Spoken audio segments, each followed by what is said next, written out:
This film is about the artist Brian Catling. Brian is known as a poet, an author, a professor of fine art, a sculptor, and many other disciplines. Perhaps best known at this point in time for his Four trilogy of books. Discovering the origins of Brian's creativity is both fascinating and inspiring.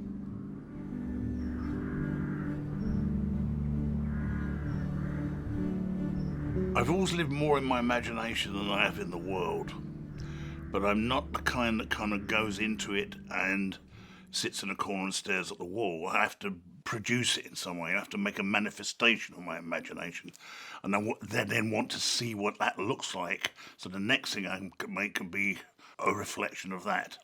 So it's like kind of throwing a stone to find a stone. I started off being an artist, making things, making pictures, making sculptures. Then I started to write poetry quite a long time ago. The poetry turned into prose, and on the side of it I developed a performative practice. Painting, drawing, making things, it all came together. It's always impossible to say why. It's just there. I mean, my origins are a bit peculiar anyway. I don't know what they are because I was adopted at a very early age. So I can't trace back lines of influence or lines of hereditary that kind of tells me that person was talented, this person was talented. But it was just a natural thing. I had a stutter, I still have a stutter. So words are a little bit of a problem, but making things wasn't. That was the way to do it. I could move quite quickly by making pictures or making objects. I became aware that it was an obsession. And most obsessions, especially if you live in the Old Kent Road, lead you into bad places. So I tailored it and directed it in a certain way.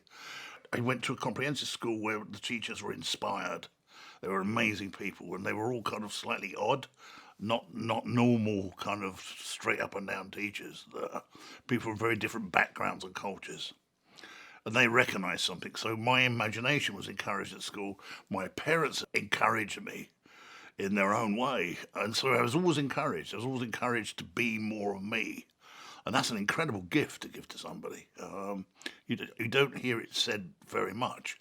I'm sure people do it, but they don't say it. So it became a target and it became a momentum. My imagination became a momentum. I knew I had to go further with this. And then I found out about art school. The more I heard about it, the more it sounded like the perfect place for me to go. I went to a very little art school in London because after doing the foundation in Maidstone, I was told I was a disruptive and dangerous force, and they would not give me a recommendation to go on to a proper art school. So I found this small one. It didn't have much in it. It had some equipment and some very good people. But it was attached to a huge polytechnic, and there was this rumour that there's someone in the polytechnic teaching cultures to plumbers. They had a cupboard full of cameras, and he had a Bolex. This was like, can this be true? It turned out to be Ian Sinclair, who had an afternoon job teaching plumbers to try to encourage them to make films. I went over with a couple of other people. We found him and his equipment, and we became friends almost instantly. And I sort of met his wife, and I used to go and stay at his house on a Friday night. And he showed me the first publication he made, and then suddenly the poetry, for the first time, was considered to be publishable. And in fact, he published the first book. Imagination is the venom passing slyly through the vein. Real poison acts less painfully, forming higher notes that weave across the landscape. It's done automatically, all delicate intention missed, cushioned seat free from burns and insidious hospital logic. To construct the voodoo confessional inside a convulsion takes greater clarity and acceptance, beyond the wall of guarded sperm, beyond the faint glow of sainted domestic fury. I sort of decided along the way I wanted to be in education as well, for two reasons. One, I wanted to put something back in the pot, and I also knew it as a way that I could, because I wanted everything I made to be experimental and to not have a kind of financial structure in it, I needed a day job.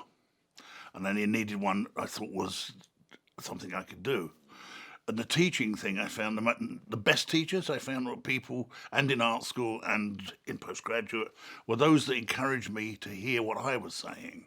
So I use that technique as well. So I become a reflective mirror to the student. So I ask the student a question, and then they hit the reflective mirror. And what I do is I change the concavity of the reflective mirror, so the idea comes out between us. So after the tutorial, after a conversation, they go away thinking about that, not about me, and sometimes not about them, which is a very important thing for an artist, to get the thing out. There's no point sitting in a pub talking about all the things you're going to do. You've got to get it out into the real world. You've got to work it. So that's the way I teach. And a friend of mine, he said it really simply. It's kind of crude but effective. He said about teaching no prisoners and no disciples. And it's as simple as that. And you give them. Because teaching art and the old notion of art in art schools, it's the only thing in education where they are the subject. The moment they walk in the door, we're not talking about dead people, we're not talking about other things, we're not talking about experiments that have been made, we're talking about you and what you want to do. And that's the first question. Tell me what you want to do. Tell me what you imagine kind of artist you want to be. Tell me what you'd like to make. And I'm here to help you make it, or to find a language or an articulation or the mechanics of putting it into another form. And that's why people who say they can't draw or can't make things or can't do anything, the first thing I say, well, let's just not talk about you then. I'm sure you can, but let's talk about you being somebody else. If you were somebody else, how would you make this? And they know. They all know. If you say to someone, it's not you, tell me about you. Imagine you're somebody else. Tell me who that person is. Right, now get them to make an object. Whoom. They're drawing. It's so simple. And we're all so fooled. We're all so confused by what's happened at school and the things we've been told we can't do or we're not good at. Well, there's not much point in doing that. These are things that make the human spirit brighter and make the imagination brighter. And they're always being diminished by other forces. They're always being taken away from individuals and tried to be put in some other place where they're safer. And I don't like that kind of safety. There's something happens in English art school teaching that generally begins because you have this conversation about the work and tell me where you are. And then pretty soon in, especially with the work in the room, the teacher or the tutor will tell you what's wrong. Let's talk about what's wrong with it. Now, I don't do that. I talk about, let's celebrate this first and then see if it needs any adjustments. If you start from a point of negativity, that something's wrong and we can make it better, you've already killed the work that's in the room.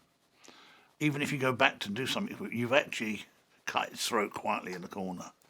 But if you actually encourage it and say, hey, this seems to be going this way, or this is going that way, you're inventing two more paintings. So it's not a magical thing. It's about listening to people, and it's about encouraging them to listen to their self. But perhaps that's what I'll start to do to me now, which I've never been a great... I don't do meditation and interior reflection. Everything goes out. A lot of things I do are kind of working against things. For example, if I become successful in something, I will probably not do it. So when the writing's going really well and people making really good comments, I'll start painting. If I show paintings, people talk about that, I'll start making an object. So there is this perverse thing which kind of drives it. You can't do that in teaching. You can't do that with other people. That confuses them. So you have to keep this kind of equilibrium. So the thing I've given up probably the most is my equilibrium, which could be interesting in a couple of years. I've been a Royal Academician now for 2 years. The Royal Academy was set up by artists, for artists, and is run by artists. And indeed, 80 of them invited me to be part of it. It's an enormous opportunity to bring contemporary art here and to become part of what this place is. And it's a tremendous honour being part of this great institution. I don't think being a Royal Academician is going to directly change my work, but it does give me a new audience, it does give me a larger audience and a stranger audience than I've had before. My work has always been a little bit quiet, a little bit secretive. We're showing work here in the summer show. Thousands upon thousands of people pass through. The most interesting thing at the moment is how I bring a very contemporary practice of something like performance here, I'm always going to be surrounded by other figurative works which for me are as much about storytelling as they are about the application of paint. And that's the kind of way I look at paintings anyway. I look first to see the story they're being told and then see the way that they've been made.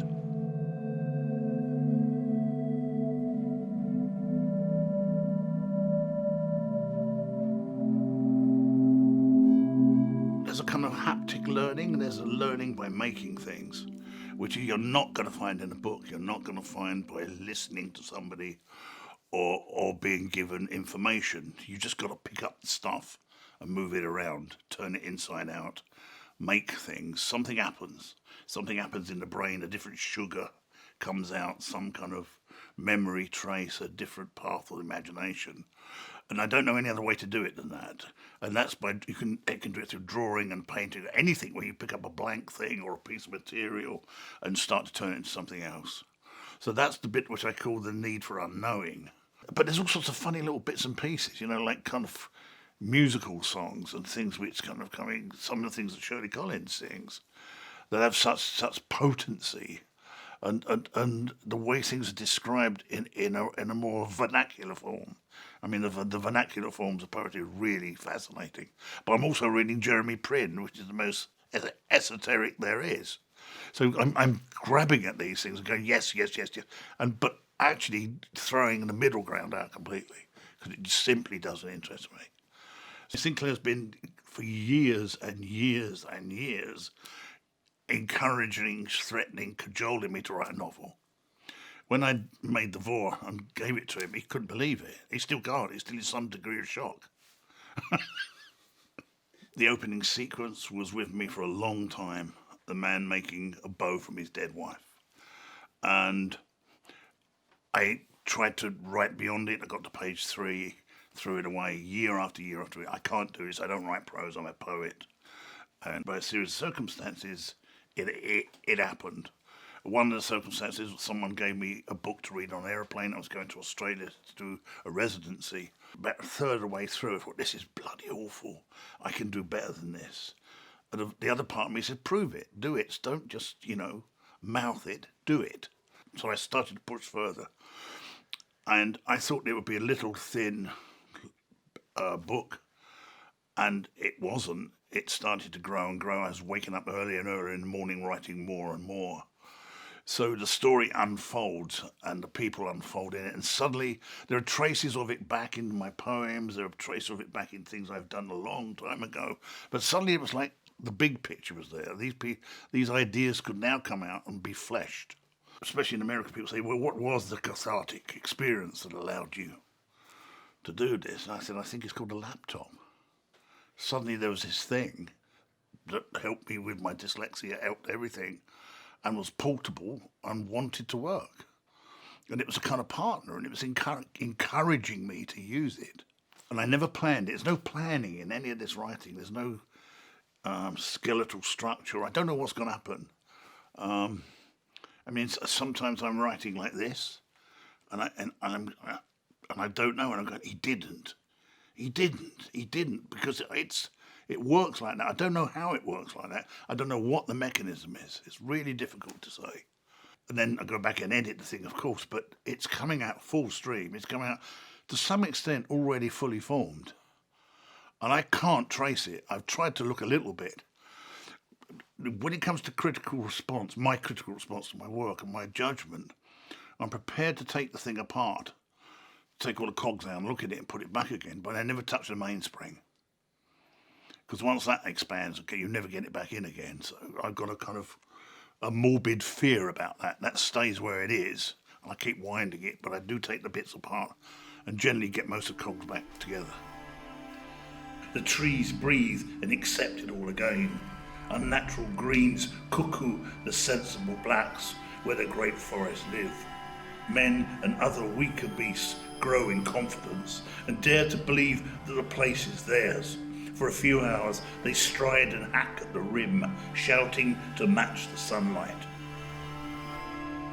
I was at a reading with Ian Sinclair and Alan Moore, and at the end of it, Alan said, what are you doing? And I said, well, I've just finished this thing. He said, oh, I'd love to have a look at that. So I said, okay, so I gave it to him. He then, sometime later, had a radio interview where somebody asked him what he was reading at the moment. And he said, this book, The Vor, and it's the most impressive thing he's ever read. Then the phone started ringing. So the first publication was a small press, 3 guys who put it together with their own money, no money exchanged between us. But it never really got further than their immediate environment. It never really got into bookshops. And it needed to be re-edited, seriously re-edited. And Terry Gilliam and Ray Cooper got together and found me an agent, a very good agent. That agent said, okay, we're going to do this. I go to New York for completely different reasons to make a performance. While I'm in the hotel, the phone rings, and I pick up, this guy says, hi, I'm Seth Fishman. I'm your New York agent. I said, I didn't know I had a New York agent. He said, yeah, you have. And Random House really want to talk to you. So I go up there and we go up in this gold elevator. And I'm offered it. I mean, it's like kind of, I can practically come out and sort of tap dance down there in the middle of Manhattan, because that's what it's for. I've seen it in the movies. Now there's a conversation about it going to be a film or a television series. If you take all the things I do, like writing, making installations and objects, performing, and you put them in a box and you shake it up and empty it out, you get filmmaking, which is one of the things I was really interested in doing right from the beginning. But in the old days, before digital cameras, filmmaking was a long process. It took a long time. It was expensive. And I'm impatient. I like to make things at the kitchen table. I like to be able to make things anytime I want. I couldn't.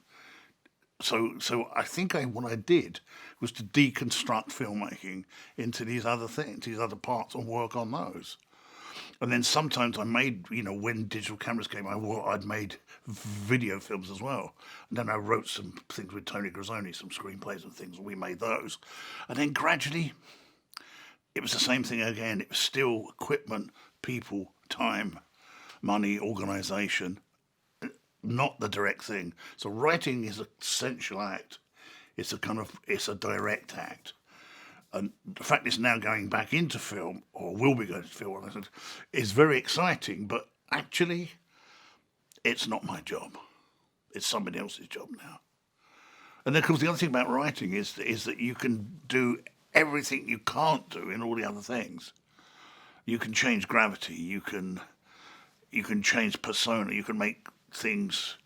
I mean, the fact that all the things in the book are alive, all the things have a sentience of some form or the other. It's against the kind of density of reality, and the density of work in the studio. I mean, making sculpture is probably the most perverse way of trying to conjure up a poetic or conjure up an atmosphere. That taking lumps of stuff and banging them together. It's like something like music is more direct. You would seem to be a more closer form to reach those goals.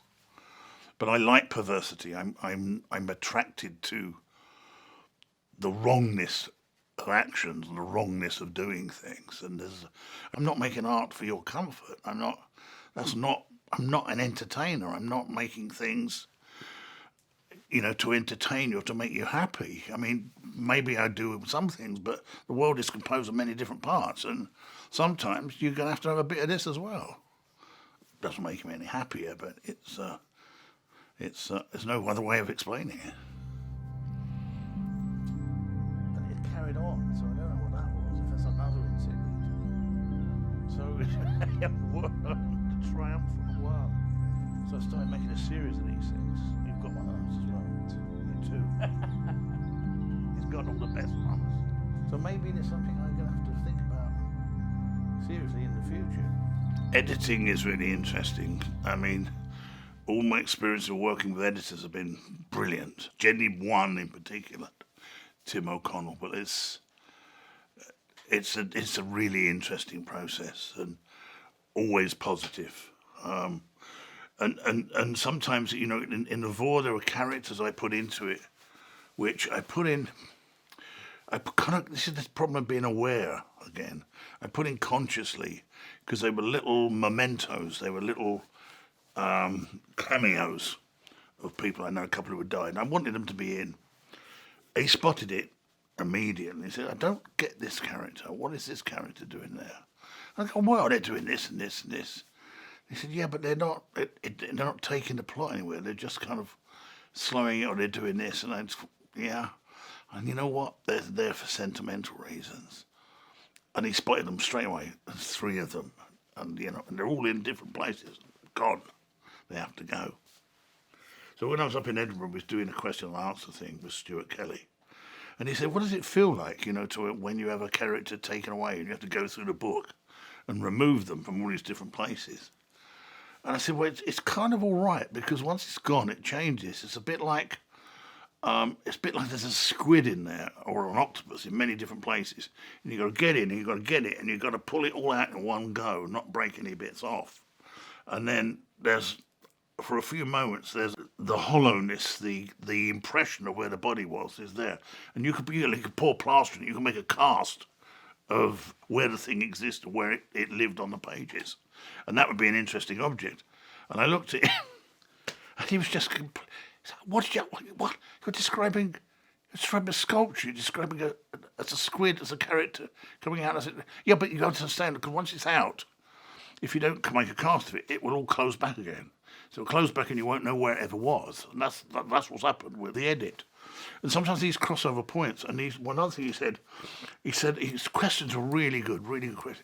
He said, you talk about chalkiness in one of these things. And do you mean like a blackboard? Do you mean like writing on a blackboard with white chalk? I said, no, I'm talking about the material, or it could be sulfur, or it could be tobacco, or it could be lead, or it could have the quality of iodine.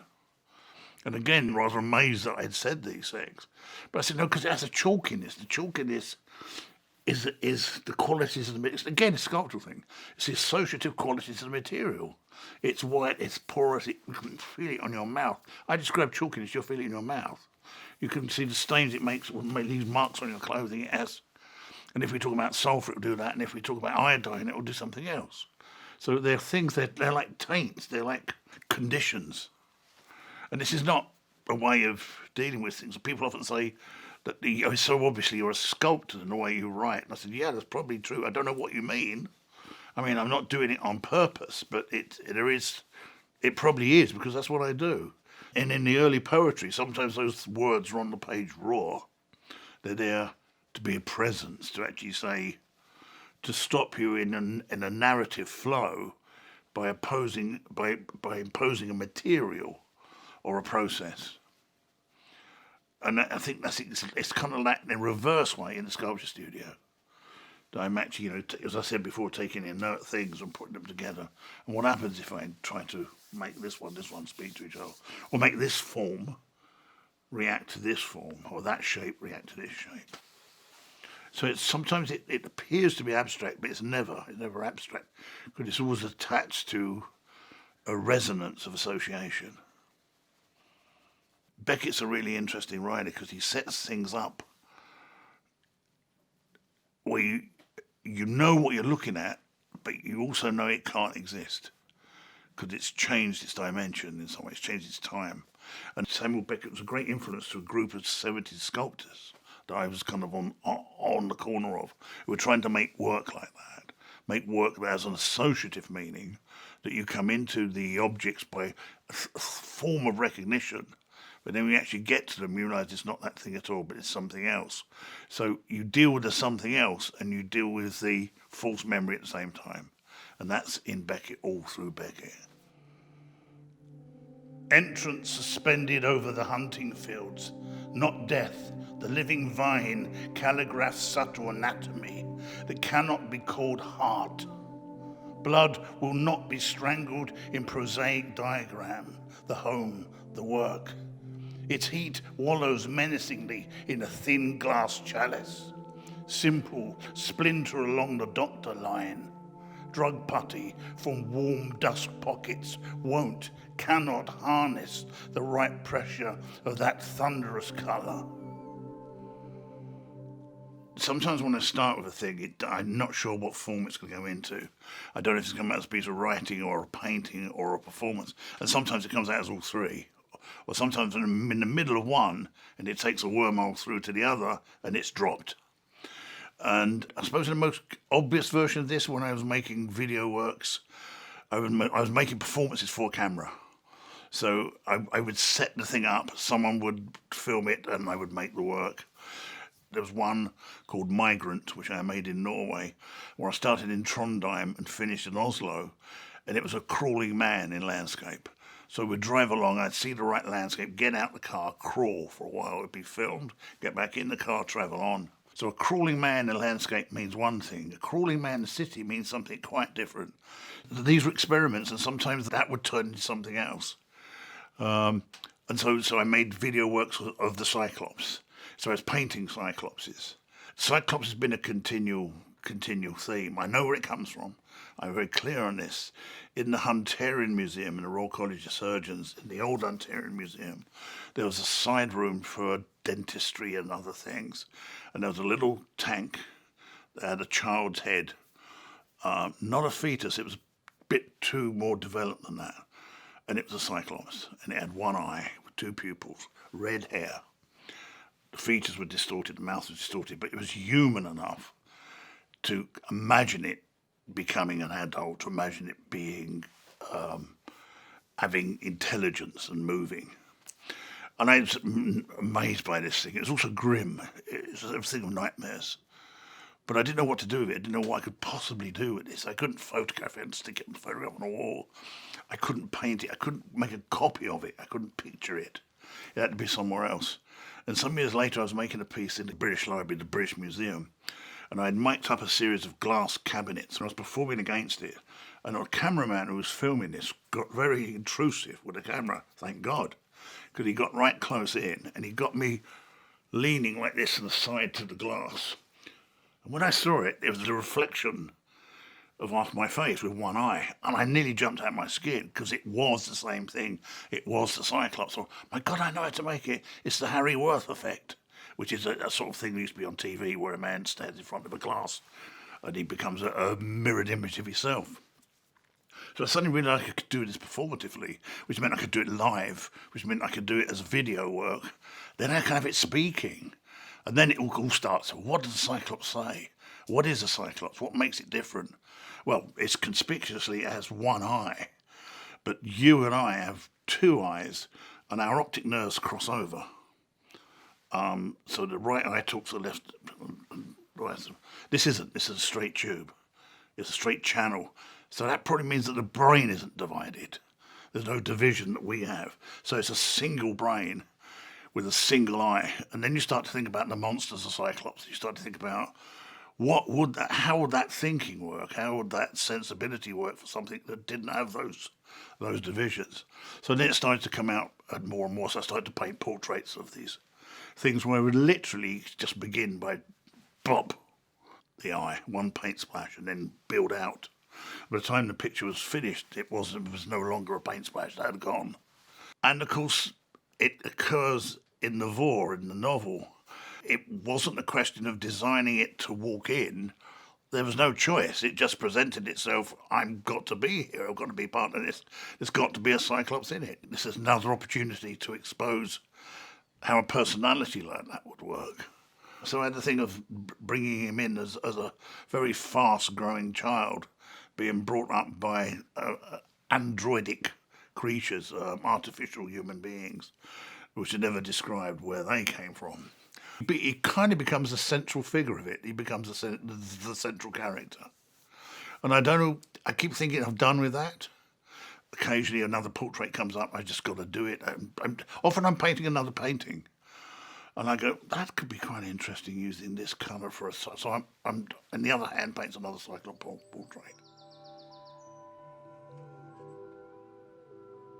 I'm looking at Whittenham clumps, two very smooth, prominent hills, and were painted by the artist Paul Nash continually. The thing of coming back to the same subject again and again, lots of artists do this, and it's often to try to sink themselves deeper and deeper into the subject or some kind of quality of the subject. So he made paintings by coming out here, but he also made them in his home in Oxford. He took something of this place back. It's kind of what I do with the Cyclops portraits, and I'm thinking of doing with some bits of landscape, maybe even that one.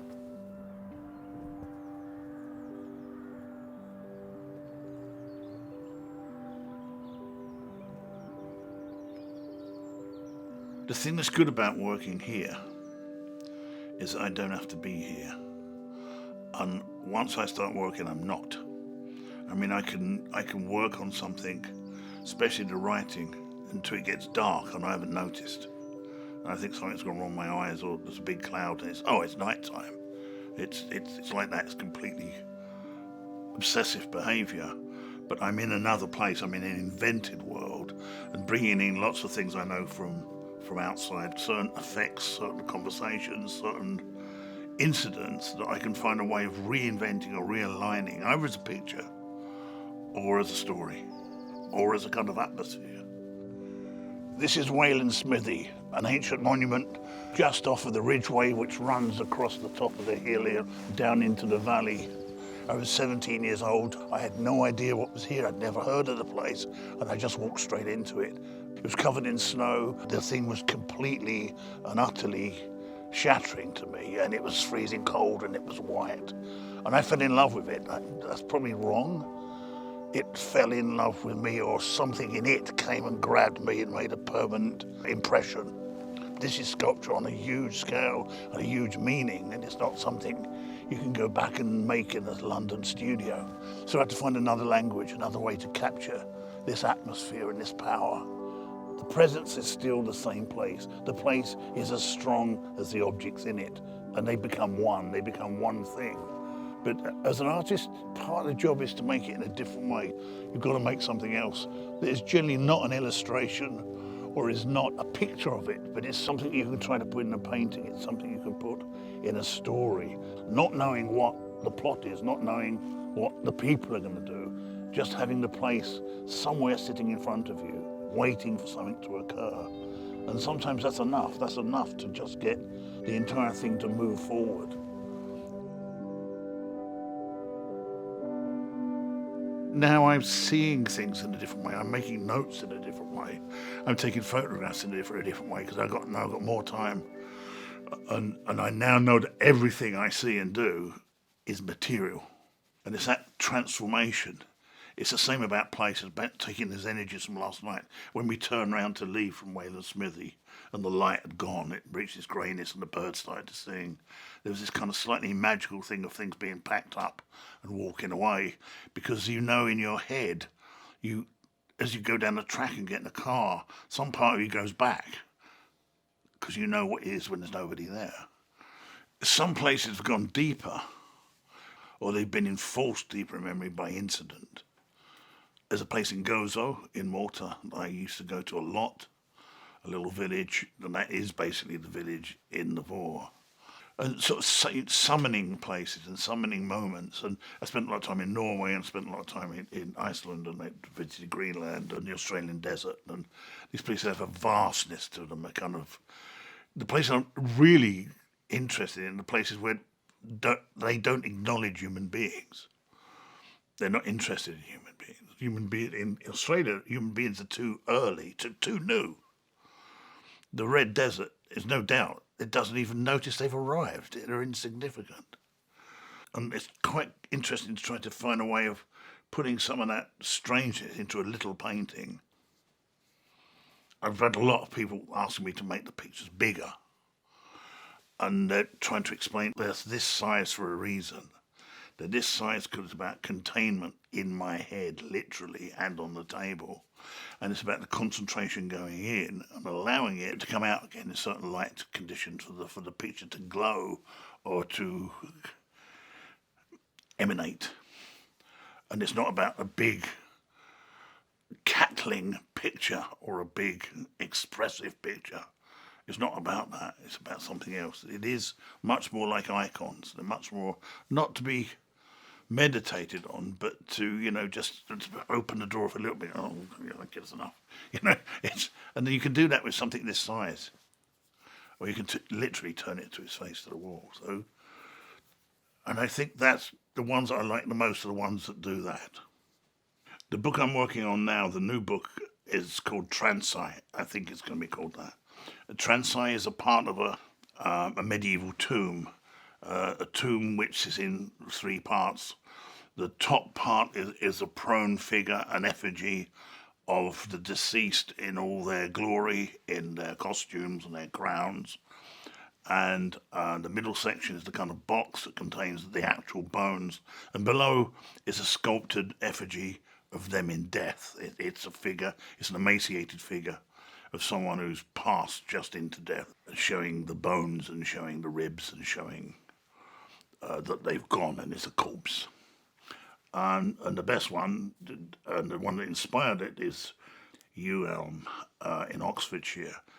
It was the home of one of the most powerful medieval families, and inside is one of their daughters, Alice de la Pole, the granddaughter of Chaucer, and she's still there. Her effigy and her presence in this church is incredibly powerful.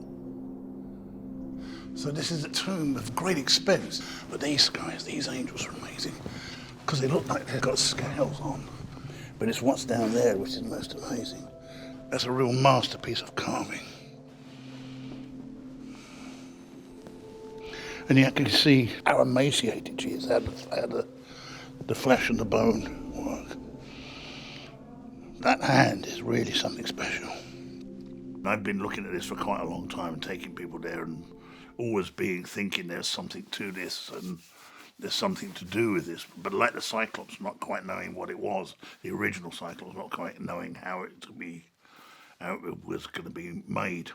So the narrative part of the story is set at that time when the thing is being made, it's being constructed. So it's about how you carve a block of stone, a block of alabaster into a dead figure, how you actually make it, which is a complicated procedure, especially if you've never made one before. And there's always that time when someone asks you to make something that's never been made before.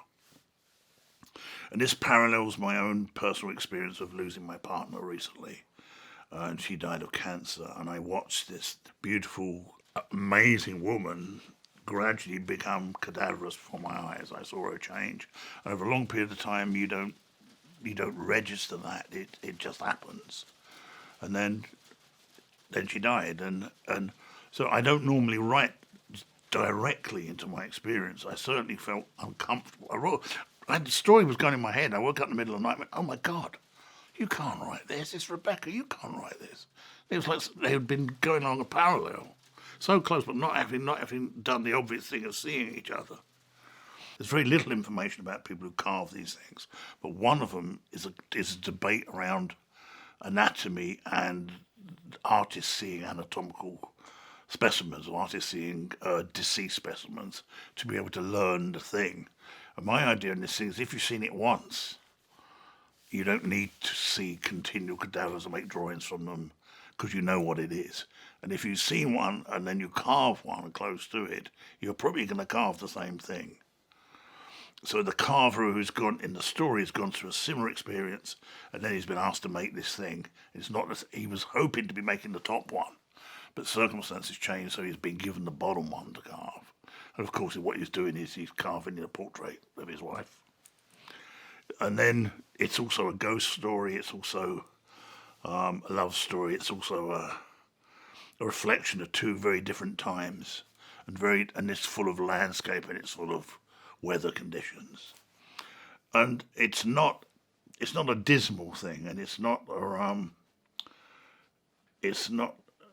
I don't have a need to write this. It's not a cathartic kind of thing. It's just a really good story, and it's one that's it's propelled itself and attached itself to me to such a degree that I can't shift it now. So I've only got one job to do, and that's to write it, and I don't have any choice about that. So I'm going into it it's in a much more intimate way than anything I've ever done. I'm more aware. Awareness is something I always try to leave hanging up outside on the hook, but this one, it's a bit close. But so far, so good. It's going. So I spent a lot of time doing research on this, reading stuff up, finding out there's very little information how these things were made, or indeed who made them, or how the artists worked together, or what was put together. So, and then using my instinct on the rest, using my instinct and talking to someone who's actually carving something at the moment about how this thing works, what this material does, and how long it takes, and what happens if you make a mistake. And you can't patch it back up, you've got to start again. And so there's different times written in. There's a contemporary time of two people in Connecticut, one who is studying this thing from afar and then decides that she has to go and confront it. So I don't really know what the end is, I don't quite know how to begin it, but I'm writing in the middle. Small light, uneven, almost forgotten, the shrouded, aging laboratory flame set into the bend a mile. Saint, poverty shredded, growing ivy beneath the skin. Prophet, deaf roadside, a haunch of Hessian and Latin, star-pierced, transfixed by bread and stone. We are in the first operating theatre of St Thomas's Hospital at London Bridge. 50 years ago, I came here and come into the building and shut myself in and draw for hours. It was a way of taking this place in as memory. 20 years later, I set up a performance piece and helped Ian Sinclair launch his book, Whitechapel Scarlet Tracings. And we're back here today and it hasn't changed a bit. I can't say I'm a modest man, but I don't have that level of vanity that drives it forwards. That's not the me part of it. It's part of the process, part of the machinery to get the thing made. And everybody has it. And this is something that can be developed. Again, with the teaching of things, people have different levels of performed shyness, different levels of performed confidence. The work can change all that because you give the confidence into the work, you give the modesty into the work, and you allow it to come out as a separate thing to you. All these things I've loved and seen and admired and wanted to be with and own.